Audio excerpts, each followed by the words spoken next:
बहुत दिन बाद एक बार फिर आप लोग से मुलाकात हो रही है। दिलीप मेहरा नाम है मेरा और चैनल है Pilgrim by Dilip Mehra YouTube पे। बड़े अच्छे रहे ये महीने, काफ़ी वक्त गुज़रा, काफ़ी यात्राएं हुई। मैं कोशिश करता हूँ कि जो भी समय मिले अगर उसको बाहर की यात्रा या अंदर की, दोनों यात्राओं में वो समय को इस्तेमाल करूं। तो इधर यात्राएं रहीं, बाहर की भी, तीर्थों की रहीं। तीर्थ मतलब ज़रूरी नहीं जहाँ पर मंदिर या शिवालय हों। तीर्थ मेरे ख्याल से ऐसा स्थान है जहाँ पहुंचकर एक ऊर्जा का स्रोत आपको महसूस हो और अपने अंदर क्या हो रहा है, अंदर क्या है, उससे उस चीज़ को जोड़ने का मौका मिले, एक चेतना का जागरण हो। वो स्थान मेरे हिसाब से तीर्थ है। तो यात्राएं बड़ी सुंदर यात्राएं रहीं और अंदर की यात्राएं रहीं। वो मैं कोशिश करता हूँ जब पढ़ता हूँ या यूट्यूब और ये जो माध्यम है, सब बड़े अच्छे माध्यम हैं, इनके द्वारा जाकर और उन स्थानों पे उन लोगों के बारे में अध्ययन करता हूँ, उनकी जीवनी देखता हूँ और बड़ा आनंद आता है। अभी मैं हाल में ही पढ़ रहा था, एक बड़े बहुत अच्छे संत हुए हैं नीम करोली बाबा, आप लोगों ने सुना होगा उनका नाम, और बहुत लोग उनसे प्रभावित भी हुए, देश विदेश से लोग आए। ऐसे ही और भी संत हैं जिनके बारे में मैं पढ़ता रहता हूँ और एक संत हैं जिनसे मैं बहुत ज़्यादा प्रभावित हूँ, उनकी कृपा है। मैंने कई बार उनके बारे में बोला है। रमेश बाबा जी बरसाने में वास करते हैं और उनके दर्शन का लाभ मिलता है, बड़ी उनकी कृपा है और विरक्त संत हैं। एक चीज़ मैं इन सारे संतों की जो जीवनी है, जो हो गए हैं या जो अभी हैं, और सच्चे संत की बात कर रहा हूँ मैं, और उनके जीवन में अगर कहीं आप आसपास जाकर देखें तो एक बहुत महत्वपूर्ण चीज़ जो है उनके अंदर है, वो उनका ठहराव। एक अजब सी एक बादशाही जो उनके साथ उनका एक रुआब, एक रुतबा होता है ठहराव का, अपने आप में एक अनूठी सी शांति, और वो बड़ी गजब की चीज़ है साहब। इतनी गजब की है कि आप कभी कभी ऐसा लगता है कि आंधी आ जाए या तूफान, ये टस से मस नहीं होंगे, इनको कोई हिला नहीं सकता। ये मैं बाबा के, रमेश बाबा जी के जब भी मुझे मौका मिला और इस चीज़ को मैंने जब भी रीड किया, एक कमाल की बेफिक्री है। ऐसा नहीं कि वो किसी चीज़ से वो जागृत नहीं है या अपने में ही खोए, नहीं, जागृत सब हैं, लेकिन उनके अंदर अपने आप में एक ऐसा आप कह सकते हैं कि ऐसा कुछ सिस्टम ऐसा फिट है कि कोई भी चीज़ आ जाए उनको हिला नहीं सकती।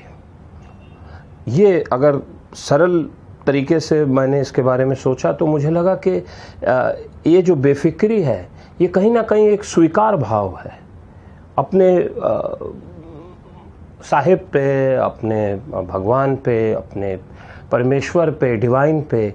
ये जो समर्पण है, ये कहीं ना कहीं बेफिक्री ले आता है। एक गजब की चीज़ है साहब ये बेफिक्री।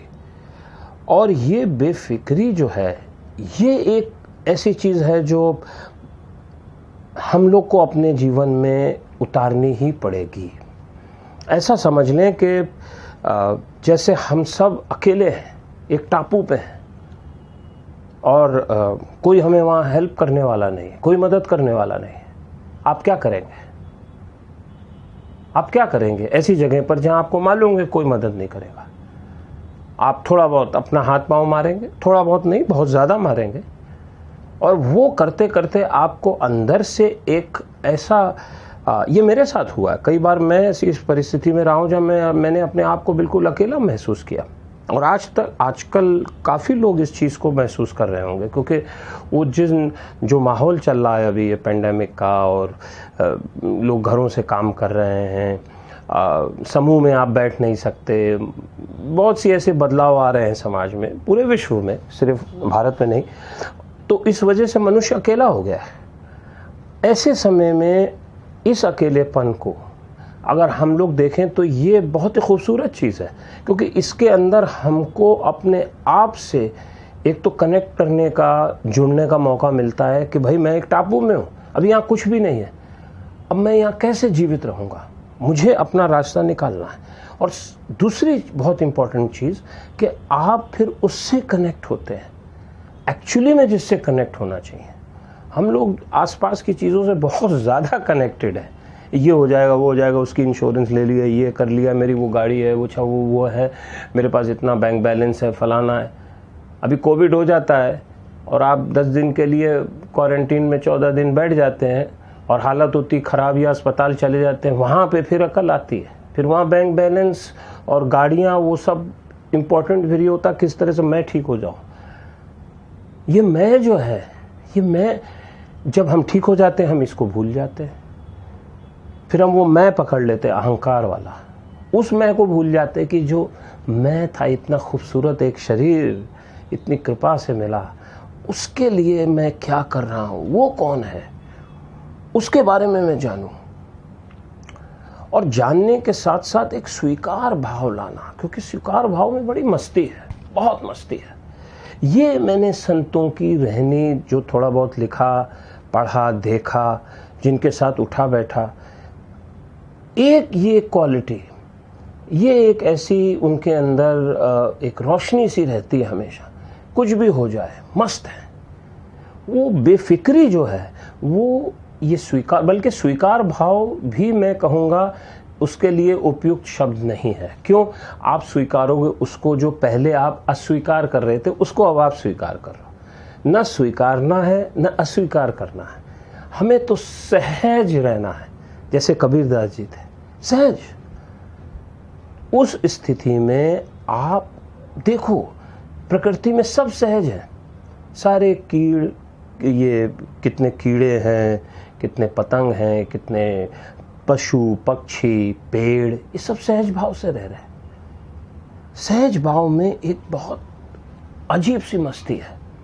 और ये सहज भाव आज हमको, जब हम सब अपने आप को कहीं ना कहीं अकेला महसूस कर रहे हैं, या अंग्रेजी का एक शब्द है हॉलो या एम्प्टीनेस, एक अंदर खालीपन है, या किसी तरीके का एक रास्ता नहीं नज़र आ रहा, आजकल की जो युवा पीढ़ी खासकर उनमें और सभी में, तो समझ नहीं आ रहा हम कर क्या रहे हैं, भाई क्या हो रहा है।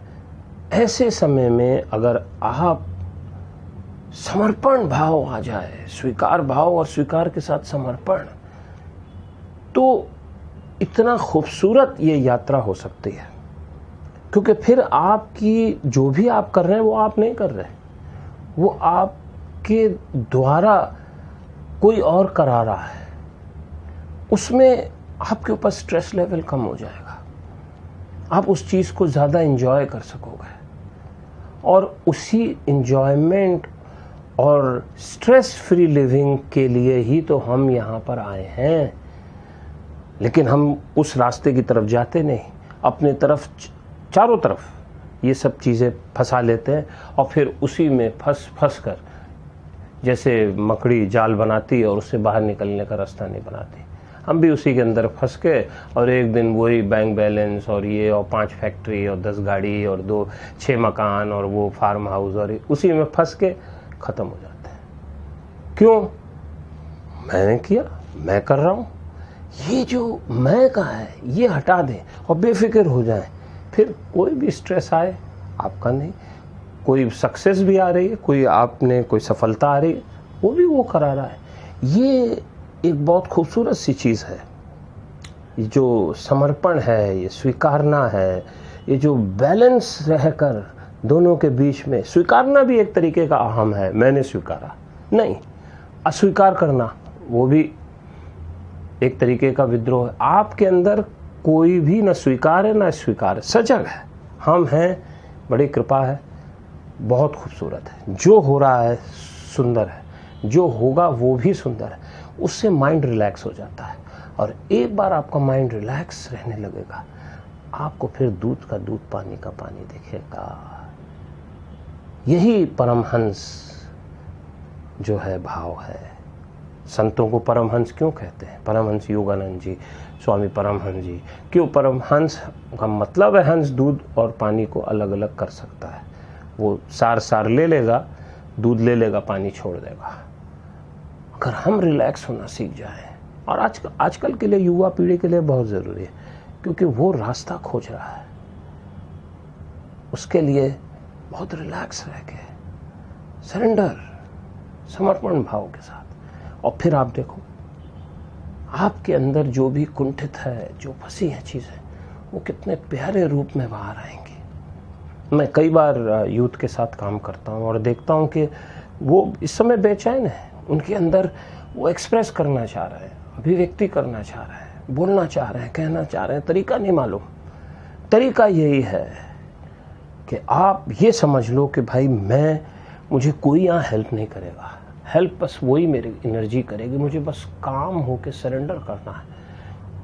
और उसके अंदर फिर जो मेरे थॉट्स आएंगे, जो मेरी अंदर जो भावनाएं उठ रही हैं, उसको मैं पहचानूं और वो मेरा मार्गदर्शन करें, क्योंकि वो वहाँ से डिवाइन, ऊपर से वो जो कॉस्मॉस है, ये प्रकृति है, ये आपकी मदद कर रही है। लेकिन हम उसको अलाउ नहीं करते हैं। हम अलाउ करेंगे तो हमारे आगे का रास्ता खुलेगा।